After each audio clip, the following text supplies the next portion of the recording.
নমস্কাৰ, এই মুহূৰ্তত শ্ৰমিকসকললৈ দিবলৈ ওলাইছো ডাঙৰ খবৰ। তো যিসকল মানুহে ভিডিঅ'টোত ক্লিক কৰিছে অনুগ্ৰহ কৰি ভিডিঅ'টো স্কিপ নকৰি প্ৰথমৰ পৰা শেষলৈ চাই থাকিব, কিয়নো অসম চৰকাৰে অহা 30 জুলাই তাৰিখে এইবোৰ শ্ৰমিকসকলৰ বেংক একাউণ্টত সোমাই দিব চৰকাৰী ধন। অহা 30 জুলাই তাৰিখে কোনবোৰ শ্ৰমিকসকলে নিজৰ বেংক একাউণ্টত চৰকাৰী ধন লাভ কৰিব যদি জানিব বিচাৰে তেন্তে অনুগ্ৰহ কৰি ভিডিঅ'টো স্কিপ নকৰি প্ৰথমৰ পৰা শেষলৈ চাই থাকিব। লগতে মোৰ চেনেলত নতুন হলে প্লিজ চেনেলটো সাবস্ক্ৰাইব কৰি মোৰ লগত থাকিব আৰু ভিডিঅ'টো ভাল লাগিলে অনুগ্ৰহ কৰি শ্বেয়াৰ কৰি দিব।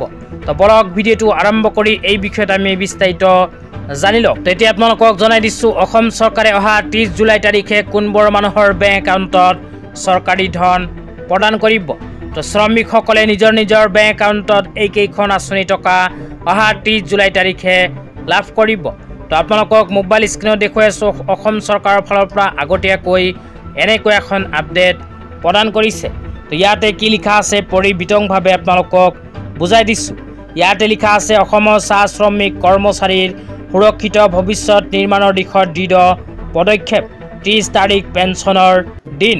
তো অসম চৰকাৰে ইয়াতে কোৱা অনুযায়ী চাহ শ্ৰমিক আৰু কৰ্মচাৰীসকলৰ বাবে প্ৰতি মাহৰ 30 তাৰিখটো পেঞ্চনৰ দিন হিচাপে ঘোষণা কৰিছে। তো ইয়াৰ লগত সংগতি ৰাখি অসম চৰকাৰে 30 জুলাই তাৰিখে অসমৰ চাহ বাগিচা শ্ৰমিক আৰু কৰ্মচাৰীসকলৰ বেংক একাউণ্টত পেঞ্চন আঁচনি টকা প্ৰদান কৰিব।